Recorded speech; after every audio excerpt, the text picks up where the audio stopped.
राहुल एकदम गो गेटर था, इंडस्ट्री का बादशाह। उसका फोन कभी चुप नहीं रहता था। मीटिंग्स में दिन बीतते, डील्स में रातें। सक्सेस उसका नशा था। Corner office, luxury car, perfect family, सब कुछ था उसके पास। लेकिन वो बस खाली दौड़ रहा था। खाना छूट जाता था, नींद एक लग्जरी बन गई थी। एक्सरसाइज तो याद ही नहीं कब किया था। राहुल की जिंदगी बस फ्लैशिंग स्क्रीन्स और हरिड कॉन्वर्सेशंस का एक सिलसिला थी। चलते फिरते एक वड़ा पाव खा लेता, दिमाग में अगले डील की प्लानिंग।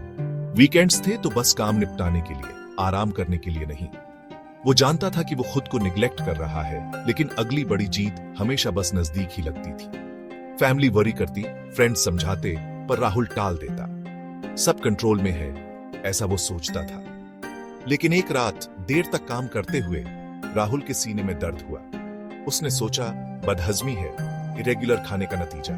लेकिन दर्द बढ़ता गया। ऐसा लगा जैसे कोई अनसीन हाथ उसका दिल दबा रहा हो।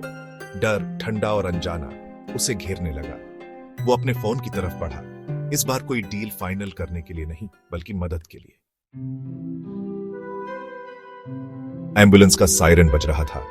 राहुल की भाग दौड़ भरी जिंदगी से बिल्कुल अलग। वो स्ट्रेचर पर लेटा था, ठंडे पसीने से लथपथ।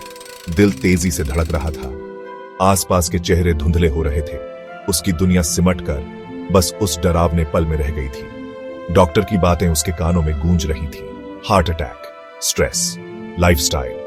दिन हफ्तों में बदल गए। राहुल हॉस्पिटल के बेड पर पड़ा था। उसकी जिंदगी उसकी आंखों के सामने घूम रही थी। उसका फोन, जो उसकी लाइफलाइन हुआ करता था, साइड टेबल पर साइलेंट पड़ा था। उसके पास सोचने का वक्त था, उस मॉन्स्टर का सामना करने का जो उसने खुद बनाया था। छूटी हुई बर्थडे पार्टीज, अनदेखी एनिवर्सरीज, बच्चों के साथ टाइम स्पेंड करने के एम्प्टी प्रॉमिसेस। उसकी सक्सेस बेमानी लग रही थी, एक खोखली जीत। डॉक्टर ने उसे देखा, चेहरा सीरियस था। तुम्हें दूसरा मौका मिला है राहुल, उसने कहा। आवाज में फर्मनेस और काइंडनेस दोनों थी। तुम्हारा शरीर तुम्हें कुछ कहने की कोशिश कर रहा है। तुम्हें स्लो डाउन करना होगा, चेंजेस करने होंगे। तुम्हारी जिंदगी इसी पर डिपेंड करती है। ये शब्द राहुल को किसी भी बिगड़े बिजनेस डील से ज्यादा चुभे। उसे एहसास हुआ कि वो इनविंसिबल नहीं है, वो भी इंसान है, और उसका शरीर बदलाव की गुहार लगा रहा है।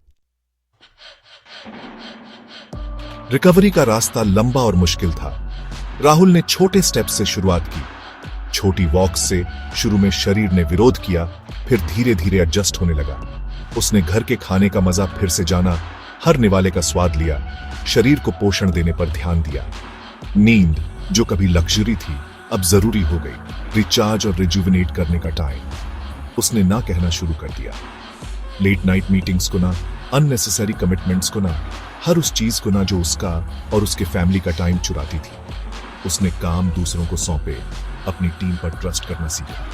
उसने योगा और मेडिटेशन की खोज की, शांत मोमेंट्स में सुकून पाया। फोन की जगह बुक, लैपटॉप की जगह बच्चों के साथ बोर्ड गेम्स। उसके कॉलीग्स हैरान थे, कंपेटिटर्स खुश। वो उसके सडन चेंज के बारे में बातें करते, उसकी डाउनफॉल की भविष्यवाणी करते। लेकिन राहुल पहले कभी इतना अलाइव फील नहीं किया था।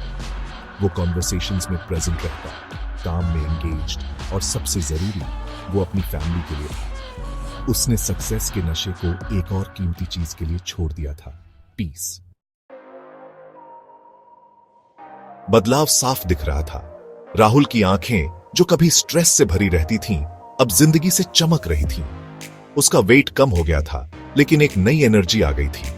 वो आसानी से हंसता। उसका दिल अब खुद के बनाए बर्डन से दबा हुआ नहीं था। उसके रिलेशनशिप्स निखर गए। उसकी वाइफ, जो उसके एब्सेंसेस की आदी हो गई थी, अब उस आदमी को देख रही थी जिससे उसे प्यार हुआ था।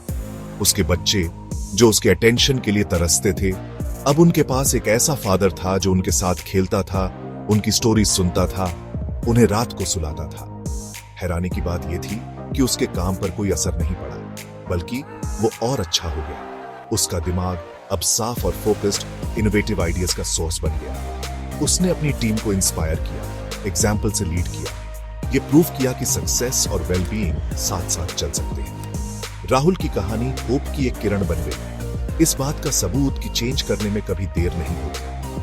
वो वर्क लाइफ बैलेंस के लिए आवाज उठाने लगा, दूसरों को अपनी हेल्थ को प्रायोरिटाइज करने के लिए एनकरेज किया। उसने मुश्किल तरीके से सीखा था कि हेल्थी लाइफ एक लग्जरी नहीं, एक नेसेसिटी है। उसने अपनी फास्ट कार को स्लो लेन वाली जिंदगी के लिए छोड़ दिया था और वो अब किसी और तरह से जीना नहीं चाहता था।